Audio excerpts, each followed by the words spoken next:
2023 ప్రపంచ కప్ ఫైనల్లో Pat Cummins గ్రౌండ్లోకి వచ్చి పిచ్చి దగ్గర సెల్ఫీ తీసుకున్నాడు. అప్పుడు ఆస్ట్రేలియా గెలిచింది. సేమ్ అలానే ఈరోజు న్యూజిలాండ్ ప్లేయర్ ఒకరు అలాగే పిచ్చి దగ్గరికి వెళ్ళి సెల్ఫీ తీసుకున్నాడండి.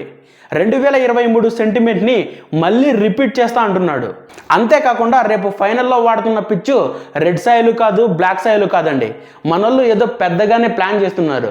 ఇంకొక పక్క న్యూజిలాండ్ ప్లేయర్ బూమ్రాకి ఒక పెద్ద వార్నింగ్ ఇచ్చాడండి. అదేంటో ఈ వీడియోలో చూద్దాం. మొన్న శామ్ కరణ్ ఏమన్నాడు, టోర్నమెంట్లో ఉన్న క్రౌడ్ని అంతా సైలెంట్ చేస్తాను అన్నాడు కదా. అలాగే న్యూజిలాండ్లో కూడా సేమ్ అలాగే రేపు మ్యాచ్లో క్రౌడ్ అంతటినీ సైలెంట్ చేస్తారంట. అదేంటో కూడా చూద్దామండి. సుమారు 2.5 సంవత్సరాల తర్వాత మరోసారి అహ్మదాబాద్ స్టేడియం ఐసీసీ టోర్నమెంట్ ఫైనల్కు వేదిక అవుతుంది. 2023 వన్డే వరల్డ్ కప్ ఫైనల్లో ఆస్ట్రేలియా చేతిలో భారత్ ఓటమి చవి చూసింది. ఆ మ్యాచ్లో ఉపయోగించిన పిచ్ ఎంపికపై అప్పట్లో భారీ చర్చ జరిగిందండి. భారత్ మేనేజ్మెంట్ కోరిన విధంగా తయారైన పిచ్ చివరికి మన జట్టుకే ప్రతికూలంగా మారిపోయింది. అదేవిధంగా ఈ T20 వరల్డ్ కప్లో కూడా ఇదే మైదానంలో భారత జట్టు సౌత్ ఆఫ్రికా చేతిలో ఓటమి చవి చూసింది. ఈసారి ఫైనల్ మ్యాచ్ కోసం ప్రత్యేకంగా red soil plus black soil మిశ్రమంతో పిచ్ చేసినట్లు సమాచారం ఉందండి.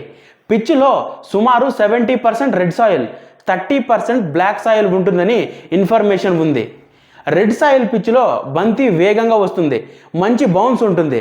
ఇది భారత బ్యాటర్ల ఆట శైలికి అనుకూలంగా ఉంటుందండి.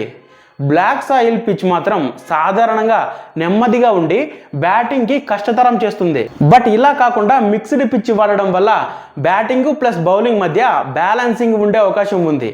దీంతో ఫైనల్ మ్యాచ్లో మంచి పోటీ కనిపించే అవకాశం ఉందండి. భారత్ ఫైనల్లో గెలిస్తే వరుసగా రెండోసారి T20 వరల్డ్ కప్ టైటిల్ సాధించే అవకాశం ఉంది. అదే సమయంలో న్యూజిలాండ్ తమ తొలి T20 వరల్డ్ కప్ ట్రోఫీ కోసం పోరాడుతోందండి. ఇంకొక పక్క జస్ప్రీత్ బుమ్రా అత్యుత్తమ బౌలర్ అనడంతో సందేహం లేదని గ్లెన్ ఫిలిక్స్ వ్యాఖ్యానించాడు. బుమ్రా అమ్ముల పొదిలో ఉండే అస్త్రాలు విభిన్నంగా ఉంటాయని, డెత్ ఓవర్లో వేసే పర్ఫెక్ట్ యార్కర్స్ ఏ బ్యాటర్కైనా సవాలుగా నిలుస్తాయని అంగీకరించాడు.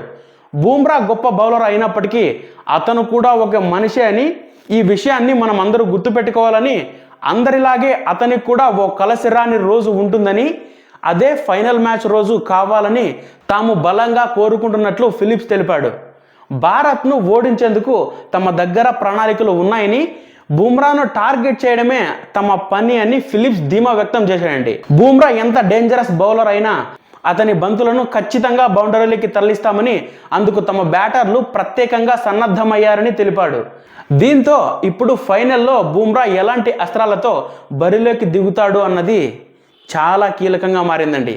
ఇప్పటి వరకు భారత్ న్యూజిలాండ్ జట్లు 3 సార్లు ఐసీసీ టోర్నీల ఫైనల్లో తలపడ్డాయి. ఇందులో 2 సార్లు న్యూజిలాండ్ విజయం సాధించగా భారత్ కేవలం ఒక్కసారి గెలిచింది. న్యూజిలాండ్ కెప్టెన్ మిచెల్ శాంట్నర్ కూడా టీమిండియా ఫ్యాన్స్ని సైలెంట్ చేస్తామని అన్నాడు. అహ్మదాబాద్లో పిచ్చి పరిస్థితులను తన అంచనాలు చెప్పిన అతను ఈ మ్యాచ్ కోసం ఎంతో ఆతృతగా ఎదురు చూస్తున్నట్లు తెలిపాడండి. భారత్తో జరగనున్న ఈ కీలక మ్యాచ్లో పిచ్ బ్యాటింగ్కు అనుకూలంగా ఉండే అవకాశం ఉందని అతను అభిప్రాయపడ్డాడండి. భారత్ న్యూజిలాండ్ మధ్య జరిగే ఫైనల్ మ్యాచ్ నరేంద్ర మోడీ స్టేడియంలో జరగనుంది. గతంలో ఇదే వేదికపై భారత్ ఒక ఐసీసీ ఫైనల్ ఆడినప్పుడు పిచ్ స్వభావంపై పెద్ద ఎత్తున చర్చలు జరిగిన విషయం మనందరికీ తెలిసిందే. ఫైనల్స్కు ముందు జరిగిన ప్రెస్ కాన్ఫరెన్స్లో మాట్లాడిన శాంట్నర్ తన జట్టు ఈ మ్యాచ్ కోసం ఎంతో ఆసక్తిగా ఎదురు చూస్తోందని తెలిపాడు. అలాగే స్వదేశంలో జరుగుతున్న మ్యాచ్ కావడంతో భారత్పై భారీ ఒత్తిడి ఉండే అవకాశం ఉందని కూడా వ్యాఖ్యానించాడండి.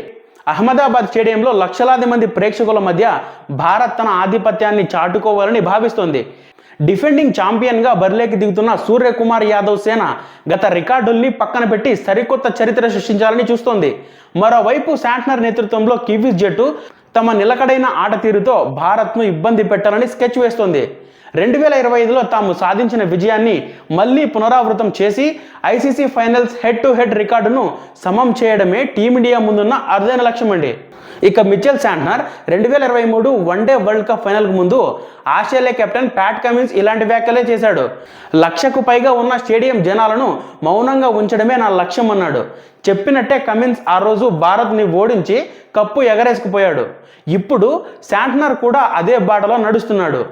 మేము ట్రోఫీ గెలవడానికి ఇక్కడ ఉన్నాం, ఈ క్రమంలో కొన్ని కోట్లాది భారతీయుల హృదయాలు పగిలిపోయినా కూడా పర్వాలేదు అని అన్నాడు. శాంట్నర్ కేవలం మాటలకే పరిమితం కాలేదు.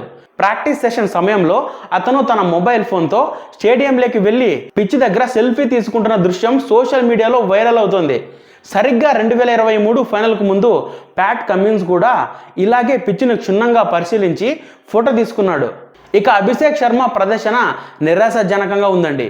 ఇప్పటి వరకు ఆడిన 7 ఇన్నింగ్స్లో అతను కేవలం 89 పరుగులు మాత్రమే చేశాడు. ఇందులో ఒకే ఒక్క హాఫ్ సెంచరీ ఉంది.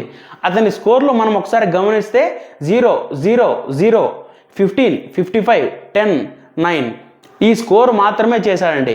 గురువారం ఇంగ్లాండ్తో జరిగిన సెమీఫైనల్లో కూడా అభిషేక్ కేవలం 9 పరుగులకే అవుట్ అయ్యాడు.